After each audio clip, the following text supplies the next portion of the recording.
So today we're going over on how to test and replace a VTEC oil pressure switch. You can really do this on many oil switches outside Honda and Acura vehicles. So let's jump right into it. Now the first thing you want to do is verify you have enough engine oil, especially if the low oil light is on the gauge cluster. So this one, as you can see, we're right on line. If you're low, insert some engine oil, and that could be your issue right there. Now with the wheel removed, we have excellent access to the pressure switch. So right behind, at the 3 o'clock position, there's a tab. I'm pressing in that tab with my index finger. You hear a click, pull from the body, not the wire. The pressure switch is attached to the VTEC solenoid valve. I've done a video showing on how to clean this, how to test it.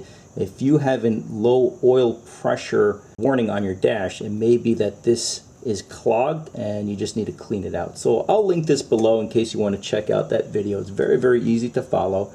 So let's remove this switch and test it on the bench. Now this is a 22 millimeter nut. I do not have a 22 millimeter wrench. You can try an adjustable wrench, but I'm just using channel locks. And with a floor creeper, I'm just crawling underneath the vehicle.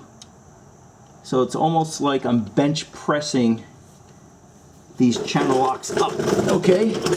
Because you want to make sure you're really firmly on it and then press up. And there you go.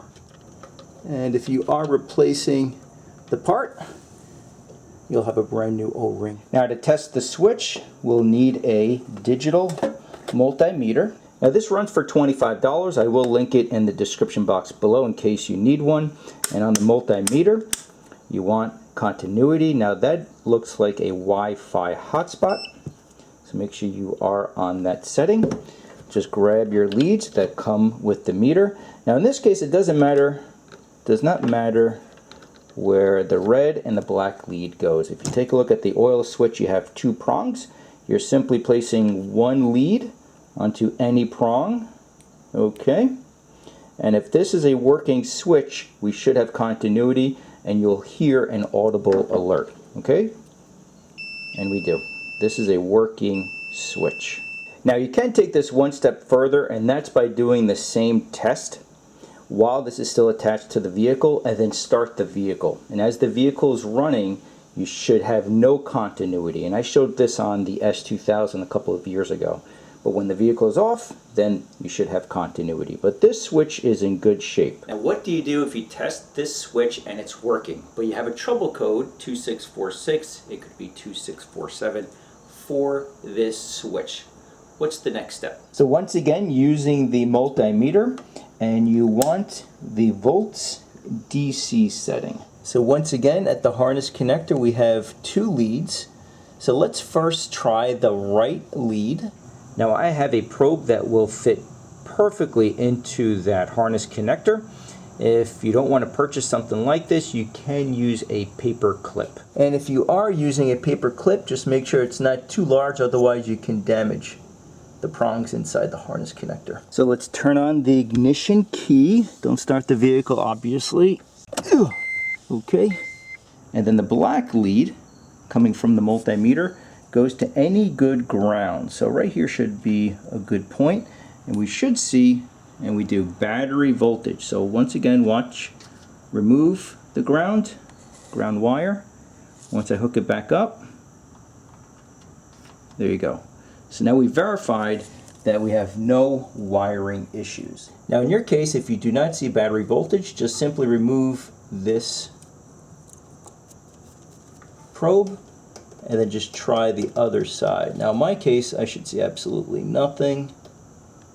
And we can check, and as you can see, yeah, nothing's happening. Okay, so that's how you can just verify that you have battery voltage. Now if you do not see battery voltage at that harness connector, then you have to find where the break is. Now that can take some time. It may just be a blown fuse, but chances are for this kind of connector, it won't be a fuse, it will be could be a bad ground, or really a wire going to the car's computer.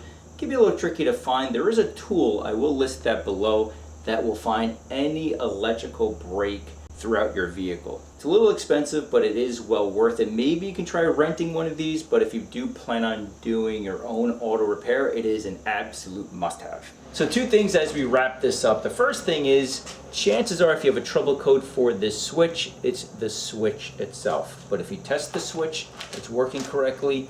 You test if power is getting to the harness connector, that's working correctly. What would be the next step?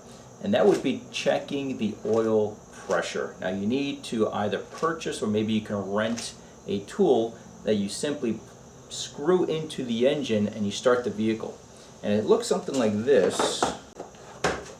This is a compression tester, but it looks very, very similar to this. I mean, as the vehicle's running, you want to see what the PSI is. On this Acura, it's roughly 60 PSI, and that's a good reading. So you want to go to that next step and see precisely why you have a trouble code for the switch, but more than likely it's just the switch itself. Now if your vehicle does have low oil pressure, it may just be down to a clogged oil filter, especially if you're not someone that really keeps up on the maintenance. So you can simply replace the oil filter along with the oil, and hopefully that takes care of the issue. Otherwise you have to really start going and look at mechanical means. And lastly, because I'm reusing the switch, in my case I'm just doing this as a how-to. I don't have any issues regarding the switch. I don't want to reuse the O-ring. Purchase a kit like this. Again, I'll link this below. These are terrific HNBR O-rings because they are typically better than what comes from the factory, and they will last a very, very long time.